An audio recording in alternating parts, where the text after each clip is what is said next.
Okay, everyone, this is the last lecture, the end of our time together in the AMSCO United States History textbook. So this is very briefly, or more on chapter 30 than 31. So both 30 and 31 are included here, just the highlights and some things in a little bit more detail. And let's jump into it. So it's looking at largely the political scene in the United States. From 1980 to basically nowish. Uh, do you recognize this man? B.G. Barry Goldwater, 1964, a neo-federalist states' rights guy from Arizona. Very important, as I've pointed out, to the modern conservative movement. Kind of very austere neo-federalism. The other two kind of founding fathers of modern conservatism, of course, being Richard Nixon and Ronald Reagan. So the three of them are all very important to the modern or semi-modern Republican Party. To that point, here's a meme that I made a couple of years ago, pointing out, this is, I Googled Donald Trump baby, and I got this image here, and we have Barry Goldwater, Nixon, Reagan. You are not the father on a Maury Povich show. Of course, if you've got to talk about a meme to this length, then it's not funny anymore. But for pedagogical purposes, right, the kind of modern republicanism that we've seen since 2016 to now, very different from what Goldwater, certainly, obviously, with the coronavirus and COVID-19, the rule book is out the window. But even being against free trade and protective tariffs are all things that neither Goldwater, Reagan, or Nixon would have certainly agreed with. It's a different thing. Okay, back to 1980, Reagan, Bush. This is the culmination of years of neo-federalist activism, really all the way going back to the 50s, and in particular, going back to LBJ, it's kind of irony here, irony of ironies, that the things that spell doom for Lyndon Johnson, the things that mark his presidency as tragic, namely moving money away from social programs and towards war, and the buildup of the military, which kind of took over his administration, ultimately dooming it. All those things are the point for Ronald Reagan in 1980. So, well, it's a tragedy for LBJ. It's the point for Ronald Reagan. This is why this newer form of kind of Reaganite neo-federalist republicanism or conservatism is actually Eisenhower's a kind of the odd man out in that with things like the National Highway Act, with things like maintaining New Deal programs, he's kind of doesn't fit in the genealogy of the Republican Party because after what with Nixon and then on to Reagan and certainly Ford as well, Reagan and Bush, and then Bush too, it's more like Herbert Hoover than it is Eisenhower, certainly. I apologize for the inexplicable theme here. I made this slide last year right after Nipsey Hussle passed away, and I was kind of listening to a lot of Nipsey Hussle, and I made a Crip gang inspired slide. It's nothing to do with the content of the slide. Okay, very important. A very important rhetorical shift happens in this time period. It's something that I talk a lot about in terms of the rhetorical power and the philosophical import of this shift. People don't talk about citizens anymore. They talk about taxpayers. You'd be hard pressed to find many politicians. Certainly in the last few years, we've seen a little uptick in this. But from the 80s to now, politicians refer to taxpayers, not citizens. And I don't want to go down a philosophical rabbit hole of the difference here, but it's a very important rhetorical difference in that a citizen, in the kind of classic Republican, as in Roman or early American notion of republicanism, citizenship is a term that binds you to your fellow citizens. You sacrifice, you help each other. There's a kind of unity to citizenship and being a citizen that being a taxpayer does not have. The point of being, the rhetorical point of referring to someone as a taxpayer is to isolate them and to actually cut them off from duty or any kind of binding them to other citizens. So we can talk more about that if we want to later, but let's just move through it and show you the examples here. Prop 13 in California, 1978, pegs property tax at 1% of the purchase price. That greatly reduces property taxes. Homeowners love it, obviously, but the state budget does not love it. A huge reduction in revenue. Massive tax cuts, which also reduce revenue. This is the taxpayer revolt that your book refers to. And why wouldn't people want less taxes, right? I mean, the infrastructure had been set up through New Deal programs. Highways were there, bridges were there. All of the stuff that was built through the big government programs was in place. So then you think, you look around and you go, well, what are my taxes going to fund? And more on that in a second. And some people don't like what they think their taxes are funding. Trickle-down economics. This is the real trickle-down economics, not what your book erroneously calls the trickle-down economics of the NRA under the Herbert Hoover administration. What trickle-down economics are is, right, you cut taxes. That moves money to the wealthier individuals in a society, business owners, and the like. And then they, quote unquote, create jobs, they expand production, and then that generates more wealth for others. That's trickle-down economics or supply-side economics. Let's remember what this is. This is a redistribution of wealth. We often talk about redistributions of wealth in terms of, like, the socialist revolution or something like that, or expanding social programs or raising taxes. This is also the same thing. Anytime you're moving around the burden of taxation, that's a redistribution of wealth. So after the New Deal and Great Society programs had expanded all of these various social programs and raised taxes on wealthy Americans, to undo that is also a redistribution of wealth, up, not down. This is a time period of deregulation. Environmental regulations were often, and still are, labeled as quote unquote burdensome, that it's confusing or what have you. And then all of the environmental regulations that were pushed for in the 70s, there starts to get more pushback in the 80s and into the 90s. Bakke versus UC Regents. This, on the one hand, allows the University of California system to continue affirmative action, but not have quotas. So kind of a decision that no one is really happy with. Why it's relevant here is not just for college admissions, but for the fact that this is indicative of cultural, social issues coming up around the idea that somehow white Americans were now losing out, right? That people of color in the United States were getting more rights and white Americans were getting fewer rights. Again, if you refer back to the lecture on liberal rights discourse, you see this emerging in the 1960s as a way to push back against civil rights. And it continues on into the 80s, into the 90s, and really to a large degree even into our present day. White working class voters are blue collar, right?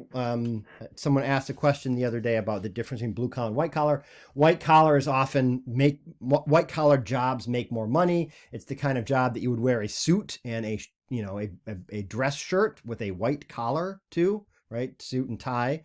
Where blue collar is more like a work shirt or a chore coat or overalls, right? Things that you wear a blue top because you get, grease on your shirt or whatever, working class jobs. White working class or blue collar voters start to get confronted by a changing economy and they start becoming Republicans.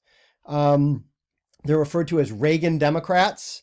And what they're seeing is they're starting to see their paychecks getting smaller. They're starting to see their jobs being shipped overseas. And really, this is the stuff that has been happening to people of color in urban areas since beginning in the 1970s. So beginning in the 1970s, a lot of urban working poor people of color start losing their jobs and getting paid less money. In the 1980s, it shifts to white working class voters. But the issue, of course, is they see the problem as cultural issues like this. They become more concerned about social and cultural issues than economic issues. So it's about race, right? It becomes about, as I've said in the last lecture, busing, about welfare, about social programs for quote unquote people who are undeserving, who live in quote unquote inner cities. So it becomes very much a cultural battle when it's actually is an economic battle, right? The fact that people are making less money is about economics, not about someone getting into Berkeley or something. Okay, 1984 election. So Reagan wins in 80. He wins big time in 1984. Just destroys his opponent. You see here, Mondale is from Minnesota, so at least they're loyal to him. And again, this is the rise of the Reagan Democrats. When you look at places like Detroit, Chicago, Pennsylvania, these we now call the Rust Belt. These were areas that were solidly Democratic from the New Deal on, but as those jobs disappear, people see the Democratic Party as being more dedicated to advancing social equality and less interested in economic equality. So even though some of the policies of Reagan wouldn't necessarily benefit union workers, they still vote Reagan. Again, as I said, begins much earlier, more concerned with economic issues. And there's this obviously a certain irony to this. As I've just said, union workers voting for someone who is unabashedly anti-union, because social issues become more important than economic issues. Or the economic promises become more appealing than the ones that the Democrats are cooking up. Democrats are kind of lost in the woods here at this point. Well, I'll say more on that in a couple slides. But the Democratic Party, as I pointed out, from the election of 1964 on, they lose their way a bit in terms of creating a national coalition. And this is, again, exactly the time period where Republicans become stronger and stronger and stronger. This is the end of the New Deal coalition. Hold on. So the Democrats are going to have to find a new way to win at a national level, and we'll talk about what they turn to. Reagan is a budget hawk. That is someone who wants to cut, reduce the deficit, reduce spending, and things like that. He runs on that, doesn't actually do it when he gets into office. He does cut taxes, so that's one way to appeal to your voting base and to enact a supply-side economic policy. Cuts income tax, capital gains tax, corporate tax. So income tax, of course, being income, right? The money you make, the money you pay on your paychecks. Capital gains is just that, capital, like money, gains you make on money. So if you have a bunch of stocks and they appreciate and you sell them, the money that you earn is capital gains. And then corporate, of course, corporations, businesses paying taxes, all get cut. This does, again, helps the wealthiest Americans, right? If you don't have a bunch of stocks, you're not going to benefit from this. If you don't own a corporation, you're not going to necessarily benefit from this, right? If you have a really big income, you benefit more from this than if you have a really small income. So there you get the huge tax cuts. Then huge increase in military spending. If you're paying close attention here, you can see there's a certain irony that we're building towards in terms of cutting or reducing the deficit. If you're cutting this and increasing this, you're going to get huge deficits. So far from cutting the deficit, Reagan dramatically expanded it, right, from 900 billion deficit in 1980 to 2.7 trillion in 1988. But, and this is very important, so then what do? You got to cut this huge deficit, and you cut social programs, right? So it's a kind of, it's a 1, 2, 3 combination of less money coming in, more money going out. The thing that you want to reduce becomes way bigger. So what do? Cut social programs. And obviously, Democrats aren't pleased with this, but it's a very strong political move that Republicans begin enacting in the 80s and continues on to even to today. Okay, so what do the Democrats do about all this? Again, not relevant. The Roar of '84. It's the last time the Tigers won a World Series. Walter Mondale again gets hosed in 1984, but he starts using polling data. Right? He says, like, look, these white working class voters aren't voting for us anymore. Union people aren't voting for us anymore. They're voting for Reagan. So let's find the people who do vote for us.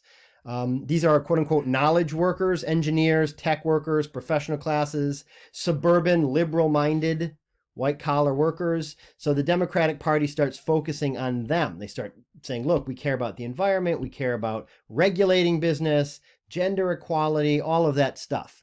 That's great. That's wonderful. But this 1984 also begins really a bad decision in some regards by the Democratic Party to really focus on polling data. That if it polls at 51%, we support it. That's not a terribly exciting political position for people to get behind. It kind of works.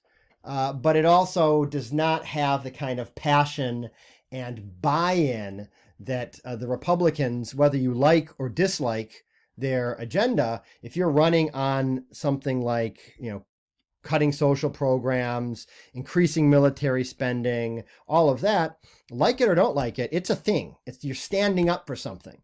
Same thing with anti-abortion politicians, right? You might not like it, but it's someone saying, look, this is not a popular position, but I stand for it.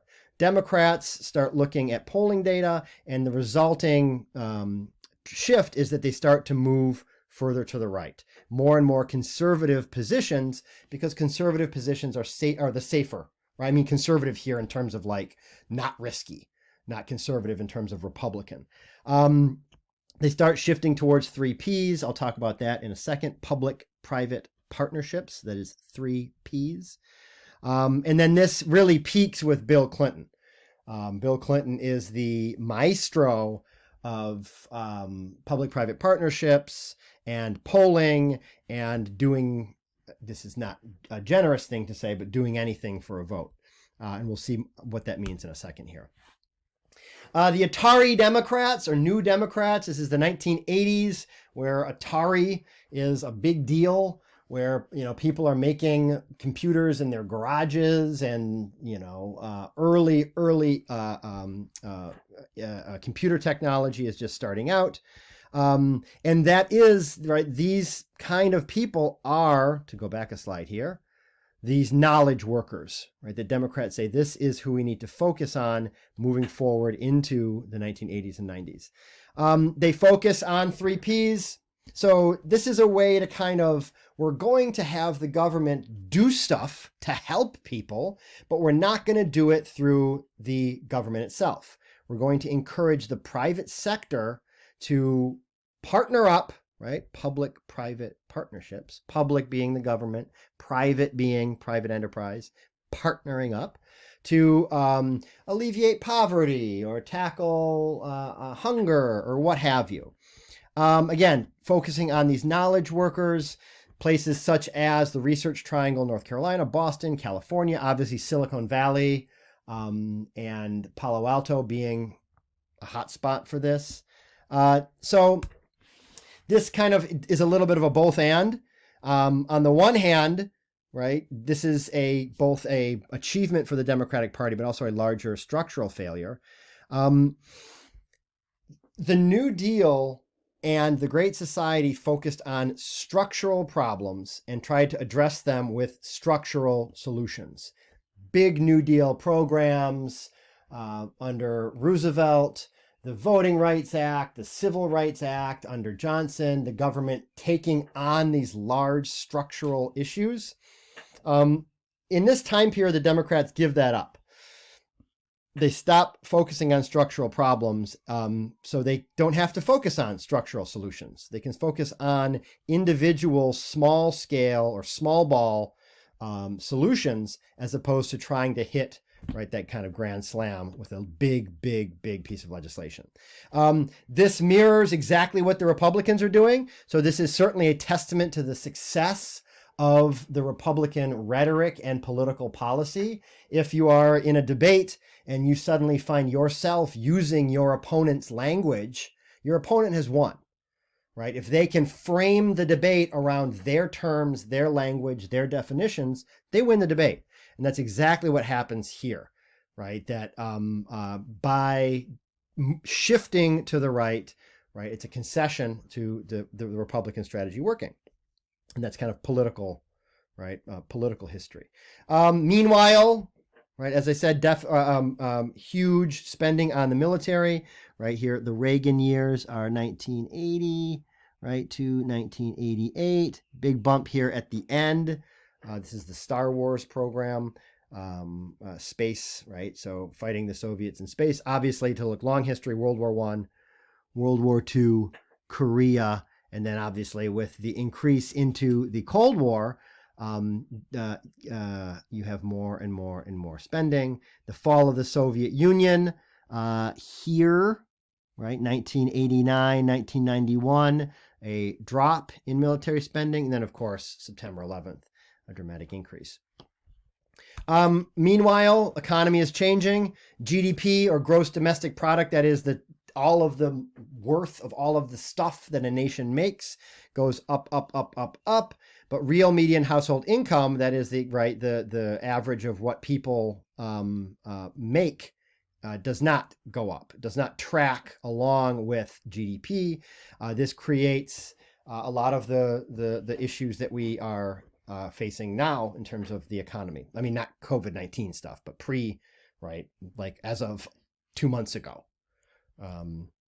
Okay, Reagan, let's talk about his foreign policy. Cold War, right?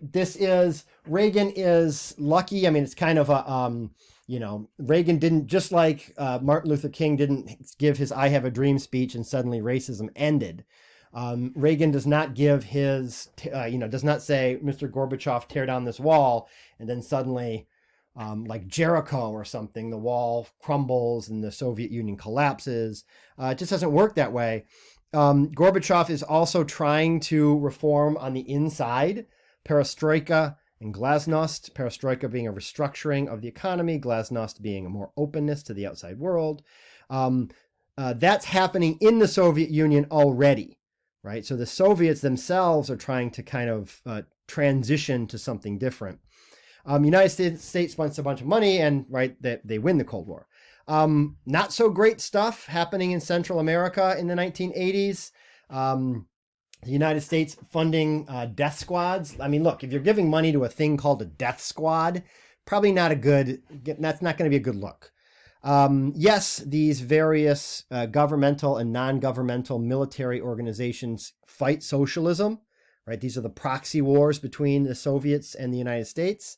But, right, the bad news, of course, is that a lot of genocide happening throughout, right, Central America, El Salvador, Honduras, Nicaragua, thousands of people killed by both death squads and hundreds of thousands by the regular military, people suspected of being socialists or left-leaning. This is part of the reason we have a migration crisis along the southern border, and the destabilized economies and social atmospheres in these countries is largely due to decades of fighting, right, proxy wars between the Soviets and the United States, which really, annihilated the economy and the social order of a lot of countries in Central America. Not good. Big scandal under Reagan is the Iran-Contra affair. We are not allowed to sell arms to Iran. We are not allowed to fund right-wing Nicaraguan paramilitary groups. Iran-Contra does a little bit of both. Right, it sells arms to Iran, which raises funds to help support these right-wing paramilitary groups. Oliver North, who is a general, kind of falls on the sword. It's never linked to Reagan himself, but it's a big, big scandal in his administration. And then general problems in the Middle East, the most famous being in Lebanon, 300-some U.S. soldiers killed in a suicide bomb or couple suicide bombs. They are there to assist in putting the Lebanese civil war down, another big scandal under Reagan. Certainly had this happened later on, right, under Clinton or George W. Bush or Obama, it would have been a far bigger issue. And 300 people, that's a lot of people to die. Meanwhile, the AIDS crisis is happening. A mystery disease that begins killing gay Americans. The Reagan administration is criticized for being very slow to respond.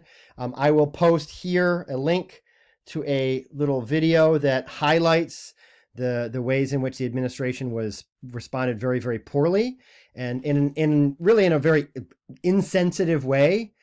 People did not want to talk about sex in the 80s. They certainly didn't want to talk about gay people. It was seen as taboo, and this taboo really led to a lack of engagement across the board, but a lot of people point to the administration in this. ACT UP is a civil rights organization that responds with direct action, right? Again, is this a legacy of civil rights? It certainly is, right? So even in the 1980s, right, we're talking about civil rights organizations fighting for gay Americans and fighting against the stigma that surrounded HIV and AIDS. Civil rights, also a time for Asian American civil rights. Vincent Chin is murdered in 1982. He is Chinese American. He is killed actually on the night before his wedding by white auto workers who were out of work. And they are out of work at a time where the Japanese auto manufacturers were seen as threatening American jobs. So, of course, Chin, again, not that it matters that he wasn't Japanese, but is targeted, killed. It is seen as a huge injustice, and that his killers are sort of no jail time at all. And this really marks the beginning of a modern Asian American civil rights movement, the murder of Vincent Chin, 1982. George W. Bush, read my lips, no new taxes. He wins against Michael Dukakis. I will post here a very controversial anti-Dukakis ad that ran in the during his election. Was accused of kind of race baiting. This is fun trivia fact, or not so fun, I suppose, depending on your perspective. Is the last time a Republican has won a majority in a presidential election. So this is not including re-election. Obviously, George Bush wins re-election. But George Bush against Al Gore in 2000 does not win a majority of votes. And then neither did Donald Trump win a majority of votes. So in terms of an election, you have to go back to George Herbert Walker Bush to see that. Tiananmen Square happens on his watch. Cold War ends on his watch. He invades Panama. He invades Iraq. He does raise taxes. And then he loses to Bill Clinton, one-term president. I am giving him short shrift because he's not a major player in any of this. I mean, none of this is going to be on the AP anyway, and that's not fair in terms of navigating the United States into a position to be a global leader in a time where the Soviet Union collapses. All of those nuclear arms are in all of these various countries. George Herbert Walker Bush did a very, very good job in stewarding the United States through what could have otherwise been a huge fiasco. So again, he doesn't get a lot of credit because he's a one-term president, but in terms of the things that happened during his 4 years, pretty big deal. Bill Clinton, he's a political outsider. Republicans really hate him. They think he's, a slick Willie, a sleazy kind of like smooth talker. I will post here a link to a very famous debate moment, very defining debate moment in Bill Clinton's political career. You can watch that. Hillary takes an active role in governing, pushes for universal health coverage. Clinton is gifted a huge economic boom. So much like Eisenhower is also gifted with a huge economic boom, or Nixon, on the other hand, is cursed with a bad economy. A lot of the stuff that Clinton gets done is not, he does it because he has balancing the budget, for example, and creating a surplus. That's because that's not his policies. That's the economy doing that. He advances a democratic agenda. Good for him. 1994 assault weapons ban was a big win for Democrats. He allocates more money for education at a federal level. That's good for Democrats. But he also erodes the Democratic agenda by massively expanding money for crime prevention and police, largely directed at communities of color, the three strikes law, and others, which only now are being acknowledged really across the political spectrum as a huge mistake, dramatically increasing the amount of people in prison. NAFTA, which further offshores U.S. manufacturing and jobs, and then reforming welfare by basically ending it. Basically ending welfare, as the Democrats had fought really for 60 years, have been fighting for welfare, and Clinton cuts it all. These are things that happen in the run-up to his re-election, basically takes popular Republican ideas, incorporates them into his political agenda in order to win re-election. So, you take the good, you take the bad, you take them both, and there you have Bill Clinton. Impeachment. We looked at Nixon's impeachment. Well, if we want to go way back, we looked at Johnson's impeachment. It's Andrew, not Lyndon. Nixon's impeachment, and this is the Clinton impeachment. The Republicans, again, they dislike him as a political outsider. They dislike him for all kinds of reasons. They appoint a special counsel to investigate him. They go through various things, real estate deals, tax issues, and eventually they focus on his affair with Monica Lewinsky. Brett Kavanaugh, a young Brett Kavanaugh, writes most of the Starr report that is the grounds for impeachment. Brett Kavanaugh, you may recall, is now on the Supreme Court. And a lot of stuff about the Clintons was brought up during his confirmation hearings, and this is why, right? Because he's a kind of blast from the past. Much like Dick Cheney worked with Gerald Ford on the CIA memos, right? And comes back again. Here we have Brett Kavanaugh. He's impeached in the House, but not convicted in the Senate. That sounds familiar. In the end, it's for lying under oath. It really actually hurts the Republicans in Congress because the majority of Americans think it's ridiculous, right? You're impeaching someone for lying about an affair. That really is not the point of impeachment.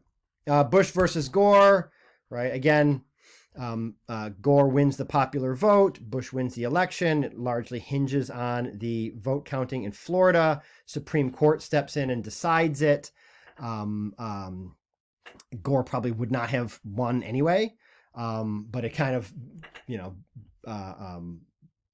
2000 Bush versus Gore and Bush versus Gore in the Supreme Court is a moment where politics and the law kind of converge. The fruits of deregulation. So we have the U.S. economy has been deregulating under both Democratic and Republicans for a very, very long time. This is a shift towards what people refer to as neoliberal economic policy. Several moments in which that really does not work. 2002, the tech bubble, which bursts. You see here, this drop, right? This is the boom during the Clinton years into Bush. And then the tech bubble bursting, stocks plummet. There's all kinds of shenanigans happening at various, like Enron, most infamously, cooking their books to make it seem as though they're more profitable than they actually are. So where does the economy shift? They shift to real estate. And you see a boom in economic numbers up until the crash in 2007, which largely is related to these high-risk mortgage-backed securities.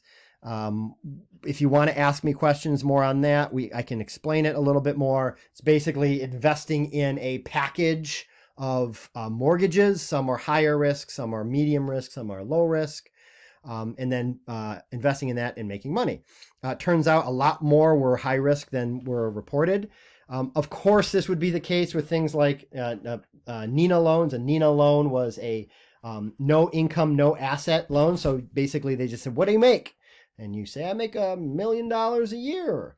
And how much money do you have in the bank? $1 billion. And they go, "Okay, you can buy a house worth $5 million." No looking at any of the actual numbers. This kind of stuff is just ripe for exploitation, right? So that's what was happening. Legit banks owning shady banks. This is something that was forbidden under Glass-Steagall, right? New Deal legislation, but is repealed in the 1980s and 90s. And then war, right? The defining thing in Bush's presidency is really September 11th, changes the modern era. You all, the entire time you've been alive, the United States has been at war, starting with Afghanistan, where we still are, and then Iraq, for who knows what reason. But we are ostensibly no longer in Iraq, but obviously with the killing of General Sulaiman recently, we see that that is not always the case. A state of perpetual war. This means that the war on terror is the language is so broad as to allow for things like, right, the killing of Sulaiman, the interventions against ISIS. None of those things being actually declarations of war, but they're done under the auspices of the war on terror. At home, anti-Muslim violence increases. All of this stuff around Barack Obama being a quote-unquote Muslim, this is related to this. It's also related to his race. More on that in a second. Obama wins big time in 2008. People like him. He's young. People really don't like George Bush as well, so he gets kind of a bump just from people being anti-Bush. Wins big time, right? Sweeps the Electoral College, massive electoral vote win. He runs saying he's going to reform healthcare. He does just that. He wants to change things. The rhetoric doesn't actually match how radical he was. He's not that radical. He has a very aggressive foreign policy, much like Republicans. Reagan would look at his foreign policy and go like, yeah, this is great. This is exactly what you should be doing. Where Democrats traditionally had a less hawkish or less aggressive foreign policy. The whole idea of his health care was a Republican idea. It's a Mitt Romney thing that he does in Massachusetts when he's governor. Here you see, right, life expectancy versus, obviously the healthcare system in the United States is not working. Right. He encourages the bailouts, right, of U.S. automakers, $10 billion. This looks like nothing compared to the recent bailout, the trillions of dollars that the government is now spending to try to right the ship and fix the coronavirus issues. Dodd-Frank is supposed to regulate the economy after all of the shenanigans here. It's a watered-down Glass-Steagall. Consumer Financial Protections Bureau, which is supposed to help consumers. And then the Affordable Care Act. Finally, he does pass it, which tries to fix a major problem, and then we're still fighting that fight. We're still living in that legacy in terms of how to fix the American healthcare system. First black president of the United States. Surely there won't be, right? Martin Luther King gave a speech in 1964 and he had a dream and he ended racism. Not necessarily so. Associating socialism is always throughout American history, right? Way back to period 7. We can look at socialism as being used as, right, something foreign, right? Foreign influence, whether it's the Germans or the Italians or someone who is born and raised in the United States, but is then associated with, right, being somehow foreign, Kenyan. He faces a lot of racism, racist cartoons, right? Black people being associated with watermelons all through the Jim Crow period, right here with a bone in his nose, associated with, again, hammer and sickle. He's a socialist.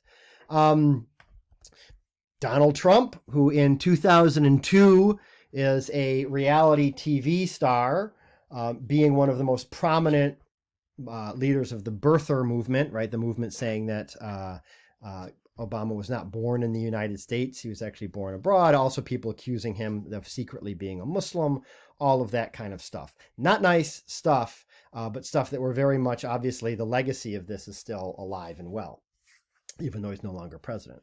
An irony, of course, here is, as I said, if we go back a slide, his policies are not super radical. He's more conservative than Bill Clinton. He's more conservative than certainly Lyndon Johnson. He's way more conservative than Roosevelt. I mean, there's nothing really socialist about his ideas, right? The Affordable Care Act is a Republican idea. So the irony, of course, being is that this rhetoric of socialism, actually, the anti-socialism emerges before socialism, right? So this is way before Bernie Sanders running for president or something like that. You get the anti-social social club before you get the socialist social club. Okay, last slide here. Obama highlights from the Supreme Court. Columbia versus Heller. This is about gun rights. Can you own a gun if you're not doing military service, right? A well-regulated militia. Supreme Court says yes. Citizens United opens the floodgates for campaign donations. Obergefell versus Hodges legalizes gay marriage at a national level. And then lastly, the last controversy being Merrick Garland, who after Antonin Scalia dies, is appointed by Obama. Mitch McConnell says he'll let the American people decide in the election of 2016. Actually, not how it works, but okay. And then, of course, right, Hillary Clinton loses, Donald Trump wins, and fast forward to right now. Thank you very much. It's a long lecture, I know, but it's 2 chapters. Come on, give me a break.